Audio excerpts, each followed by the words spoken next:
morning, I'm Paula and welcome to my second FlossTube. On this channel, I am exploring my experience of having been out of the cross-stitch community for a very long time, 20 plus years, and then diving headfirst back in just this past January. I'm exploring all the new tools, the materials, the lingo, the social media, all of those things that have changed in 20 years and how that's affecting the cross-stitch that I'm doing today. If you're interested in more in-depth in that story, you can watch my first FlossTube. For those of you who did watch my first FlossTube, thank you so much. I really appreciated all of the comments, you're sharing your own stories. That was really heartwarming. Thank you to those of you who subscribed and liked, etc. Thank you especially to Sarah from Sarah's Stitchy Spot. She gave me a shout out on her FlossTube, which was really a fun surprise as I was sitting and stitching one night, and then to hear my name. And that was really, really sweet. Thank you so much, Sarah. I really appreciate that. That's part of what I'm discovering in the new cross stitch world is this thing of social media and how it connects us in ways that we couldn't before, especially long distance. To find so many other stitchers out there doing their own thing and sharing it is really inspiring. So thank you to all of you. All right, let me talk about what I've been doing stitching wise since my last FlossTube. Last time I showed off this piece. This is Pear Fair by October House, and I did finish it. Here we go. This was fun and new for me. First of all, it's just beautiful. This was one of my market purchases. Market was not a thing I knew about prior to March of this year. So this was one of my market purchases, and I stalled on it, and then I was like, oh, it's so pretty. And it was fun to work with the overdyed flosses that this did, and what I really enjoyed in the overdyed floss is just, the shading and the slight variegation that comes. Some have more, some have less. In this particular piece, I enjoyed just the play of the greens and the yellows with that dab of pink. It was very fun. I stitched it on a piece of 32 count linen from my scrap. In the end, it was probably a little light. The white flowers do kind of wash out in the background, but oh well, live and learn. I haven't finished it yet. I plan to finish it. This is where, again, social media is kind of helpful. Somebody showed a flat finish that they had done with something similar, and they had just stood it up in a little wooden stand. And I went, oh, I have one of those little wooden stands. Here it is. So my plan is to finish it, do a flat finish, and then I can just prop it up in this little wooden stand and put it out somewhere. This stand came from it was a Christmas gift calendar from my niece and nephew of their dog. But that was last year, so I just held on to the stand, and you never know what's gonna come in handy later. So thank you, Nick and Hannah. I will continue to think of you, and Midas, your dog. Okay, so that is Pear Fair. The other piece I was working on last time that I finished, and I shared with you, one of the new, a couple of new things I was going to play with on this one. Part of the sense of coming back to cross stitch is that sense of play that is just more apparent to me anyway than it was 20 plus years ago. And so I pulled this stitch out of this pattern, thank you, out of my stash. And I've had it for a long time. The pattern was, oops, right side up. There we go. It's called Williamsburg Lady. It was by Historic Stitches. It was from a little series of designs, patterns that Karnik did called Remember the Ladies. And I did Google those and saw them on, I think, Etsy, or I think there were some of those kits for resale somewhere. Anyway, I happened to have this, and I wanted two things about it. One, I wanted to play with silk. I knew it was silk, and I hadn't done much silk in the past. So I pulled that out, and then I also, when I got it out, I decided, wait a minute, I should put that "Remember the Ladies" on the actual piece. That was a phrase from Abigail Adams in a letter she wrote to her husband John as they were putting together, the Constitution. I think it was the Constitution. Just saying, hey, remember us ladies when you're putting all these laws in place. So I did that. I took colors and I used the lettering and put that in there, and then I gave her credit for her phrase down here. I did end up changing the border. They had a different bottom border. I just continued the border all the way around, and that worked. I'm not sure how I'm gonna finish that. We'll see. I stitched it on 38 count Irish Coffee linen by Legacy Linens. That was a piece left over from another finished project I showed last time. I really do like the Legacy linen. I will say it was really lovely to stitch on. 38 count, the other thing for me in this piece, I had 38 count, and in that last beat was the highest stitch count fabric I had done to that date. That's changed, as you'll see. I've gotten more adventurous. So that's another finished piece. Now, another piece I did not show last time that I had started working on. Yeah, I'd started working on it, but I hadn't gotten very far. This is a class I signed up for. See how teeny tiny that is. I'm going to put that up there. I hope the sparkle comes through. That is gold thread in the background. This is a case, it's a class. It's called the Rose Glove Scissors Case class from Thistle Threads. When I saw this come up, I thought, sure. First of all, one, I love 17th century embroidery. Love, love, love. I had never worked this. The 10th stitch here is done with Soie de Paris, which is one of the Soie silks. I had never stitched with that before. So I thought I would, sure, give that a try. And then, of course, the gold. I had never done gold before. So I jumped right in. I told you I jumped in the deep end. There is more to do. There's some trim I need to add to this and then turn it into an actual glove. I'll show you the black and white photo of what this looks like. I didn't print it out in color. There is the finish. You can see it's going to be teeny tiny. You can tell it's teeny tiny. So that is from Thistle Threads Embroidery. Her, I just love Tricia's work with 17th century embroidery techniques and materials. It's amazing. So I will be finishing that soonish. I'm not making any promises as when. I have all the instructions. I just have to sit down and do it. That's the hard part for me. Finishing is my my struggle. It's not my comfort zone. Stitching, sure, all day long, even with new materials. Finishing is a little bit tougher for me. So, but I will get that because I love it. It's just so pretty. All right. So you may see there's a bit of a theme in this video. One of the new materials I've really been focusing on has been silk. There were so many new silks that didn't exist to my knowledge back in the day, 20 plus years ago when I was stitching regularly. We had Soie d'Alger, and I had done a little bit with Soie d'Alger, but not too much. So when I saw in January, I was at the attic and I saw all those silks. I was like, okay, how do these work? What's the scoop?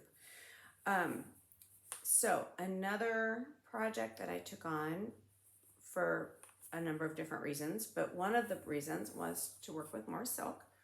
This is Flag Thief by Plum Street Samplers. I will show you the chart.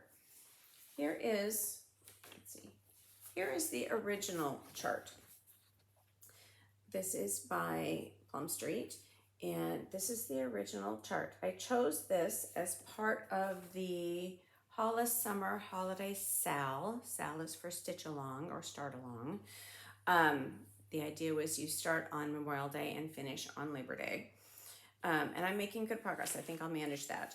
But instead of doing the the the normal Plum Street version, I chose to do the Katie Strachan version.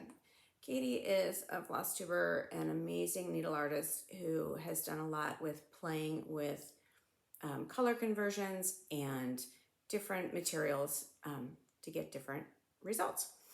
And I just thought, oh, okay, this was an excuse, not like I need one, but I'll take it, an excuse to work with the Soie Gobelins and the 103s. Again, both of those I have never heard of before, and she uses both in this pattern. And the it's really interesting because even though they're very similar, they both come on tubes. They are different. The 103s are a little thinner and have a flatter finish. The Soie Gobelins pop a little more. I don't know if you can see, but like the greenery is a Soie Gobelin, and it just got this little pop that it does from the fabric and gives it a little more texture. So yeah, I really enjoy the interplay of texture in the material and the fabric. That's one thing I love about stitching, and creating that interplay. This is also stitched on 38 count legacy fabric. I just can't remember the color. I'm sorry, I did not get that. Okay. I am also, okay, more silk, because I'm just covering the whole Avera Soie line right now, because why not? Again, I want to play, I want to see what they do, I want to experience the different materials. So another project, one of my new starts, yes, up to now, everything you've seen, I had already started. So this is one of my new starts in the last month. This is Jessie Ormiston. This chart is a Hands Across the Sea samplers chart. This came from the All Things Bright and Beautiful red box that they put out in end of January, I think early February. I was able to get one, which I was really grateful for. The designs are beautiful. Unfortunately, the designs are exclusive to that box, and so I kind of feel bad sharing it. But on the other hand, I wanted to just talk about those colors. She was a little girl, I think she's like 8 or 9. And what is so fun about this chart, you can just, again, I'm going to put those up there. You can just picture this little girl finding those bright, bright colors. They don't show as much. Let me show you what they look like as you stitch them. And again, I don't know that it's going to show as well as I would like it to. Where's my board? But those colors are just neon in there. There we go. They are just neon. Again, it's not coming across as much. Here, I'll pull out a couple of the stains and see if I can get that across to you. I don't know if it will come across on my camera. Where's the pink? Yeah. Here we go. Okay, so here are a few of the flosses. You can see the light hits them, the shine, the neon color. Yeah, so stitching with these it kind of reminds me of the 80s and all the neon of the 1980s. It's really, but using the Soie d'Alger, it's different than the other silks, and it's fun to experience. These are, they're a little more slippery. I have to be a little more careful. And they twist a little more, so I have to be careful on twisting them. But they're really just beautiful to stitch with. So I'm having a good time with those. This is stitched on I think it's 36 count. Black Swan by Fox and Rabbit. Yeah, I'll do a quick fabrics are something that have been been a new experience for me. So many of the new fabrics that are out now that were not out and available, and maybe I'll do a more focused video about fabrics. Yeah, I will later. So let's not talk about that. Let's move on. I'll save that for later. All right. So you can see I've done lots and lots of silk. Okay, quick divergence. One way to practice working with silk, one thing I did to make it easier for myself was I joined the Hobby Lobby silk. They have a 103 subscription.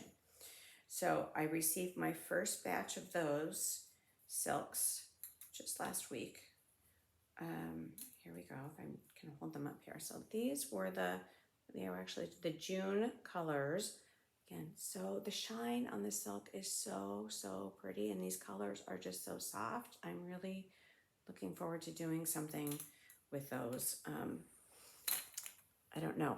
The fun thing, what I'm doing right now is, like I said, I've jumped in and I'm practicing with all of these different materials, but I have 1,000 ideas spinning in my head of how I can use them to play in my own way. And that will be something I'll get to eventually, I'm sure. Right now I'm stitching other people's ideas and just playing with those. Okay, one of those that popped up, this was an Instagram, social media, has its uses. This popped up on Instagram a few weeks ago, 5 weeks ago, I think to be exact. And this is the Black Rooster SAL, again, SAL is stitch along, that was put out by Soed Idee. I don't know how to pronounce it, I apologize. She teased with this on Instagram, and it's a stitch along. It's called the Black Rooster, so you know there's gonna be a Black Rooster in there somewhere. And she's doing it as a 12-week series where she drops a new section of the sampler every Saturday morning. And it's nice because you can just do that bit and then go on and put it away and for the rest of the week and do something else. And then come Saturday, pull it out, do the next bit. So it's been a nice way to break up stitching and have a little bit of a mystery. I don't know where it's going, but heck, why not? So this is what I have gotten done so far. This is most of the first 5 weeks. The Black Rooster did show up. He's gonna be right over here. I just haven't gotten to him yet. I had a busier weekend than I anticipated. But I love the colors. I'm enjoying the, single color stitch has been nice. Simplified. This is where my stitch count has continued to go up. This is 46 count cream Bristol linen. I had not stitched on anything that high of a count before. I bought it for something else and decided not to use it. So I decided to use it for this. Now, to keep my sanity, I chose to not do this in silk because, working with 2 new materials at once would make me crazy. So I'm using the DMCs. They're called for DMCs, and here they are. Get my hand out of the way there. See if you can, there went the green. Okay, so there they go. You get the gist. You'll see it more next time. So I'm stitching with DMC just to keep my sanity, 1/2, but enjoying the 46 count. Now, how do you stitch on 46 count fabric? One of the things I saw when I was at the Sampler Symposium in January, that was my big jump in the deep end experience, was everybody had these great little lights that they had sitting at their table. And one of the women next to me had this one like this. And I was like, oh, okay, that looks really cool. So I had my kids get it for me for Mother's Day. And I love this. It plugs in, it's rechargeable. This flips up. It's got a couple different lights. It's got the magnifying thing under there. So it's so easy. I can just sit this on the couch next to me when I'm stitching, and I can angle it to whatever angle I want. I can it's really nice. Sometimes for stitching, I won't even use the magnifier. I just turn it on and I have the extra light that's shining on my fabric. For the 46 count, I'm using the magnifier because, yeah, and I have reading glasses as well. So lots of extra magnification makes the 46 count not that frustrating, and really pretty. In some ways, it's really nice to see it so up close and get to enjoy it that way. Yeah, so, all right. So those are all the things I'm working on. The other thing I learned, yes, I jumped in the deep end, but I'm learning about myself in this process that having too many things going at one time is not a good thing. I like having 3, maybe 4 projects at once. I need it manageable. I need to know that I'm going to finish something. I need to not be overwhelmed. So those are all I have started for the moment. Now, so right now, all I'm stitching on are the 3, the Jessie Ormiston, the Flag Thief, and my Black Rooster SAL. I do have another, knowing that I'm going to have that Flag Thief done by Labor Day. That is a goal. So that will be moving along. And I'll have Black Rooster going into October. Oh, I should say, Black Rooster is a free stitch along. If you go to her website, and I'll put that in the comments, it is free. You can download those charts until October. After October, you will have to purchase the designs. So I highly recommend, first of all, I highly recommend you just do it. Find a scrap of fabric, pick your DMCs or whatever else you want to do, and do it. There's not that many threads. It's not too tricky. It's fun. So that will be going, I know that's going till October. I have Flag Thief. Jessie Ormiston's going to be, she's a little bit harder for me, that dark fabric, this slippier Soie d'Alger. So she's just gonna be living in the background, working on her a little bit at a time, moving her along as I desire. I am starting something else at the end of this week. Something many of you have seen, I know, because it's out there, is the Quintessential Frisian Smalls by Modern Folk Embroidery. All right, I'm in love with Jacob. Just saying, okay, I'm in love with his designs. One other thing that I've learned a lot, but one other thing, I digress, that has been really fun to see is the explosion of not just European and American samplers, or I should say British and American samplers, but other European samplers.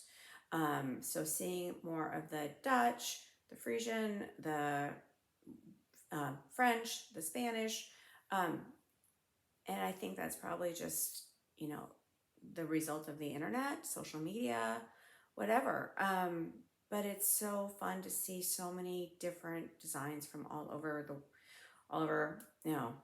the Western world for the moment. And I know I follow stitchers in Japan as well. So yeah, the social media has its downsides, but we can use it for good in sharing our embroidery.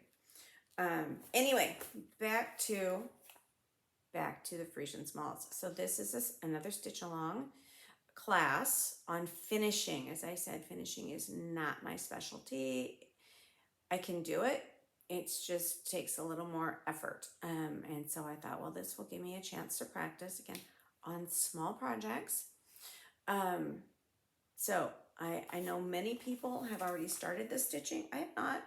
I'm waiting till August 1st. I will prep my fabric for the first one. The first project is this little pin keep down here. Now, they show it in red. It's available from, it's available from his website, but it's also available from Evertote Evertote in Canada, using Roxy Floss Co fabrics and flosses. So this will be my first project with Roxy Floss Co materials, which I have been watching their FlossTube, and I love watching Carrie and Caroline. Just saying, they're really a hoot and fun and inspiring. So to stitch this, rather than the red, I know the red is like traditional, but one of the colors they showed was called Great Lakes. And first of all, I love blue. Second of all, there's a Great Lake about 10 blocks that way. So I kind of felt like I needed to do that. So I will be stitching mine in an all blue, and enjoying that. So I'm gonna get that prepped. And again, I'm gonna do it in the once a month. I need balance. I need a little structure in my life. So that's I'm gonna play along with the structure and use it to manage my own insanity. All right, that's fun. So once I get Flag Thief finished and moved along, at least the stitching finished, that will probably be framed. So that won't be too bad from a finishing standpoint. Once I get that done, I have kitted up kind of to take its place. Another project. This is one that has been out there a while. Daily Reminder by Brenda for Gervais. I am going to be stitching this with the called for colors on the called for fabric. The called for fabric is this fabulous Arboreal by Cedar River Linens. I have worked with her linen on my earlier projects, although again, I just discovered her since January. Beautiful fabrics, and she comes from Washington State, which is my home state. So yeah, I like supporting the home team. I'm stitching it with the called for flosses. I am going to be tweaking the chart just a little bit. I'm going to be tweaking. I love the phrase. It says be good and do good, but I'm going to be tweaking that just a little, keeping the main theme, but tweaking it. You'll see what I mean when I get there. So yeah, again, getting to play with more overdyes is fun. One of the little tools that I learned about at the Sampler Symposium were these little, just little doodad rings to put your flosses on. This was gifted to me by Rebecca, who sat next to me there, and yeah, and it's so cute. So that's kind of a nice way to manage everything. All right. I know I said I wasn't doing much, but okay, you know how that goes. We tell ourselves stories that may or may not be true. All right, one other pattern that caught my eye just in the last week that is going to have to go on it's not to be done immediately, but sooner rather than later list. This is called Book Burrow. This again showed up on Instagram. Let's see if I can see her name down. Nath Nola, I think I'm going to say Italian. I'm probably going to be wrong. Anyway, so this showed up. Okay, not a sampler, not in my usual repertoire of what I work on. However, it's a badger. My son is a badger. He goes to UW Wisconsin, or UW Madison, sorry. UW Madison. So he's a badger, and he loves frogs. So yeah, there was kind of no choice. I had to get this. So this will be stitched up for him, again, in the not too distant future as he's graduating shortly. I'm going to play with it a little bit too and tweak it. This little mug of coffee right here, yeah, that's going to be red and have a W on it. Just saying, because I have to. Also, the book the badger is holding, I would love it if my son read more. He doesn't. So the badger is going to be holding another instrument that my son does use on a regular basis. And I'm going to leave it there. You can let your imagination go with what the next generation tends to hang on to an awful lot that is in the book. All right, so that is all of my stitching. And I was trying to focus on all the play I'm doing with silk, and some of the new fabrics and new other overdyed flosses, and new stitch counts. Yeah, so that's where my head has been for the last for the last six months, really, let's be real.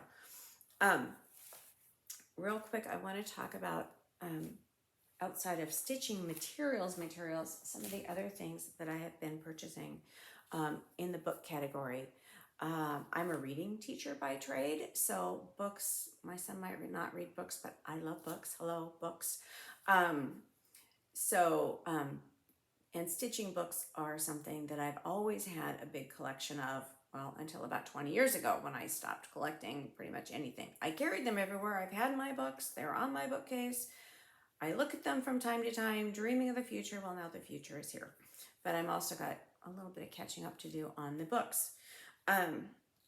So some of the books that I purchased in the last few weeks. One is this one. You might not think of this as a book. I think of this as a book. Well, look how many pages are here. Yes, Katie is doing this class, and I'm envious of all of you who are taking her class and going to be working with her on stitching this, especially if you're stitching it two-sided. Awesome. I won't say I'm envious, but I am admiring of you and your ambition. I know it's doable. I know it will be amazing. That's not where my head is right now. But this is an amazing resource of stitching technique. And so I had to get my hands on it. It's also, she does a really beautiful job, again, of playing with the different threads for different effects. I noticed in this chart, she uses both Soie Gobelin, and I'm looking at the back here, and Soie de Paris, same colors, but she's using them differently in the chart for a different effect in texture and play. So that is something I can learn, even if I'm not stitching this, I can still learn by having that resource and dipping into it from time to time to see how she uses it, and maybe even just stitching a little bit for play. I have one of the other, I told you earlier, I love 17th century samplers. I absolutely adore them. But I already stitched a very large 17th century sampler back in the 90s, and it's probably what I consider my stitching masterpiece. And it's been on my wall. It's been framed and on my wall for 30 years, almost 30 years. And so I just don't have the bandwidth to do another bandwidth. Anyway, I didn't mean to do that. No pun intended. To do another band sampler at this time. I never say never. Who knows? In a year or two, you'll find me digging into that. Who knows? All right, 17th century samplers. Yes, I love them. So Tricia from Thistle Threads, who is an amazing expert on 17th century samplers, she recently wrote an article for the Winter Tour portfolio on, it's called Projects of Mastery in 17th Century English Boarding Schools. And she had a special where she was offering her article for free if you purchase $50 worth of things from her website. So, hello, 17th century and some 18th century needlework. So it was my excuse to add to my library with things that I didn't have. This is a Whitney Antiques book, and I've dipped into it a little bit. It's just eye candy. It's just stitcher eye candy as far as I'm concerned. But I also love reading all the history about it as well. Then, as I said earlier, what has been fun coming back into the stitching world has been the exposure that I didn't have before to samplers and needlework from other countries. So another book I purchased was this one on Vierlander embroidery. Again, just beautiful work, different than anything I had seen before, and beautiful. It's got more of the it's got Vierlander. It's I haven't dipped into it too much, but again, I just like to sit and flip the pages and look. So yeah, it reminds me, obviously, Jacob from Modern Folk Embroidery is from this part of the world. And so I think that's part of my my interest, what I'm enjoying his work and enjoying this book, and again, just branching out in the types of needlework that I'm doing and working on. And then the last book I purchased, which again, I know many of you have seen, closer to home, Tennessee Samplers. Another amazing resource of needlework. And okay, I was an anthropology major in college, so I have just a general interest in history and material culture. And I love all of that information. I'm a total geek, I know. And I love that somebody took the time and years of work to explore one particular style or place. Material culture in a particular place is part of what anthropology, the anthropology I studied, was about. And so this is just really interesting to see. And it will be. I haven't gotten very far into it, but it will be fun for me to read about the Tennessee girls and the things they were stitching in the different parts of Tennessee. Okay, last but not least, the new lingo in cross stitch world. One of the first things that someone said to me when I was at the Sampler Symposium was, "What's your LNS?" And I said, "What's an LNS?" LNS is your local needlework store. Well, it depends on what you mean by local. I don't have, I guess my local needlework store would be Michael's. I don't even have Joann's anymore. And even the local Michael's, my most local Michael's closed recently. So now I have to go 25 minutes to even get, my basic DMC. So my local needlework store is in Madison, which, okay, it helps that my son goes to school there because I make the trip. It's about an hour and a half to get there. I do make the trip on a semi-regular basis. My partner's son also lives in the Madison area, so between the two boys, we get over there on a regular basis. And I do make a point of stopping in to Lynn's of Madison. That is my local shop, and she has been really, really wonderful. She's got an amazing, she's a wonderful source of fabrics and threads and charts, and she also has a beautiful framing facility there. She has framed a couple of things for me, and they just do beautiful work, and it's fun to walk in there and see all the models on the walls and just get inspired. Now, that was the only stitchery shop that I knew of up until just recently this year. And then somebody mentioned the Country Sampler. I was like, "Oh, where's the Country Sampler?" That is in Spring Green, Wisconsin, which is a little bit further past Madison. I still have not gotten there yet. I really want to. They do, they are quilting and cross stitch and other like country decor items. I get their newsletter now and I've ordered from them, but it's still mail order at this point. I haven't gotten over there. I've also found out about two other, again, local-ish needlework shops. One of them is Primitive Gatherings, which is north of me, about 90 minutes, about an hour and a half. And so they also do quilts and needlework. And so I will be trying to get up there in the not too distant future, because I just want to, there's something about being in that space, right? Well, I did get to go into one of those spaces, another store that opened about a year ago, also about an hour and a half for me, but in northern Illinois, so more south and west, is Beautiful Sip and Stitchery, and they are in Roscoe, Illinois.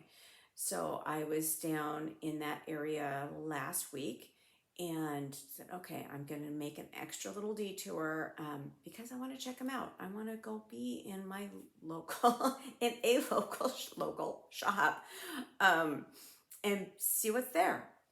Because the thing with stitchery, as you all know, stitchery is tactile. We're holding things. We want to touch things. And you know, there's only so much touching of DMC you can do at a Michael's. It's just the way it is. So to be in a needlework shop is a special event. So I checked out Beautiful Sip and Stitchery last weekend, and it was a lovely space. They have they have a whole room of fabrics, and it was all I could do not to just, again, want to touch everything. And that's where I picked out the fabric for, no, I picked out fabric for another project. We'll get to that. That's a down the road one. But I picked up some fabric there. I was able to pick up the flosses I needed for the Be Good, Do Good, Be Good sampler. And then just, you know, sit and be in that space with other people who are exploring. They had not only the big room of fabric, they had another big room with all of their flosses all around, with all of their charts, well organized, with a big table out in the middle where you could just pull out charts and pull out threads and just kind of play with what you were going to do.